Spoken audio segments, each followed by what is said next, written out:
राष्ट्रपति ट्रंप पर हमले से जुड़ी बड़ी खबर है। एफबीआई की टीम शूटर एलन थॉमस कोल के घर पहुंच गई।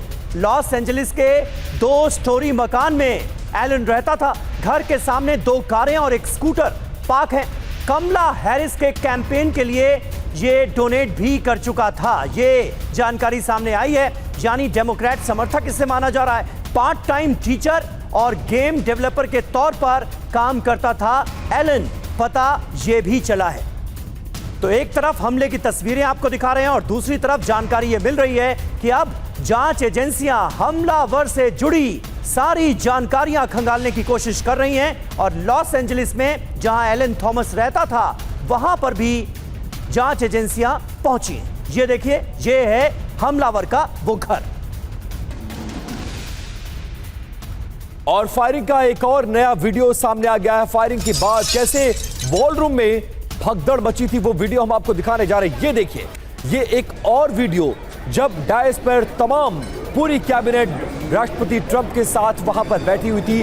अचानक वॉलरूम के बाहर से गोलियों के चलने की आवाज आती है और उसके बाद सीक्रेट सर्विस वहां पर एक्टिव हो जाते हैं और वॉलरूम में बैठे वो तमाम मेहमान जिनको उस डिनर पार्टी में बुलाया गया था वो सख्ते में आ जाते हैं। हर कोई जान बचाने के लिए दौड़ता भागता नजर आया। कोई टेबल के नीचे, कोई डायस के नीचे छुपने की कोशिश कर रहा था और सीक्रेट सर्विस के एजेंट्स हर बड़े चेहरे को वॉलरूम से बाहर ले जाने की कोशिश कर रहे थे। और वाकई इसमें कोई शक नहीं है कि सिक्योरिटी लैप्स तो हुआ है, जिसमें कहीं ना कहीं कुछ बड़ी साजिश भी हो सकती है। इस तरह की आशंकाएं भी जाहिर की गई हैं। लेकिन ट्रंप के डिनर में लापरवाही का भी पर्दाफाश हुआ है। सिर्फ एक इनविटेशन कार्ड के जरिए एंट्री का प्रावधान था। किसी तरह की सिक्योरिटी चेकिंग नहीं हुई। पहले से होटल में ठहरा हुआ था एलन थॉमस कोल, यानी जो हमलावर है वो पहले से ही रूम बुक कराकर इसी होटल में ठहरा हुआ था। और ये जो तस्वीर हम आपको दिखा रहे हैं, यही वो इनविटेशन कार्ड है जिसके जरिए एंट्री होनी थी मेहमानों की। हथियार लेकर बॉलरूम तक पहुंच गया एलन, जो कि हिल्टन होटल में पहले से ही बतौर गेस्ट रुका हुआ था।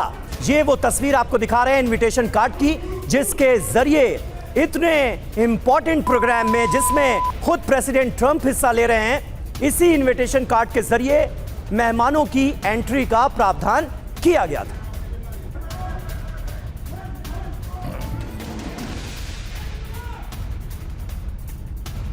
और ट्रंप के रेस्क्यू का सबसे नया वीडियो सामने आया है। रेस्क्यू के वक्त गिर गए थे राष्ट्रपति डोनाल्ड ट्रंप। फायरिंग के बाद ट्रंप को सीक्रेट सर्विस के एजेंट्स ने रेस्क्यू किया है और ये तस्वीर देखिए। जैसे ही फायरिंग की आवाज आई, सीक्रेट सर्विस के एजेंट्स एक्टिव हुए, उनको वहां से ले जाने की कोशिश और उसी दौरान लड़खड़ा कर गिर गए डोनाल्ड ट्रंप और उसके बाद उनका रेस्क्यू करके बॉलरूम के बाहर ले जाया गया है। ये तस्वीरें रेस्क्यू के ठीक दौरान का है और ये बिल्कुल लेटेस्ट और नया वीडियो है जब डोनाल्ड ट्रंप को सीक्रेट सर्विस के एजेंट्स और उनके बॉडीगार्ड्स रेस्क्यू कर रहे थे।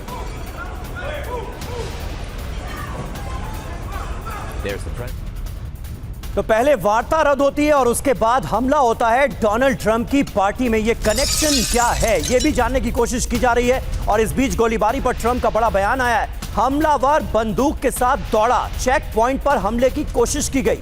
सीक्रेट सर्विस ने हमलावर को अरेस्ट किया, ये डोनाल्ड ट्रंप ने भी बताया। और एक तरह से सीक्रेट सर्विस के जवानों की, अधिकारियों की वो पीठ थपथपाते भी नजर आए अपने बयान में।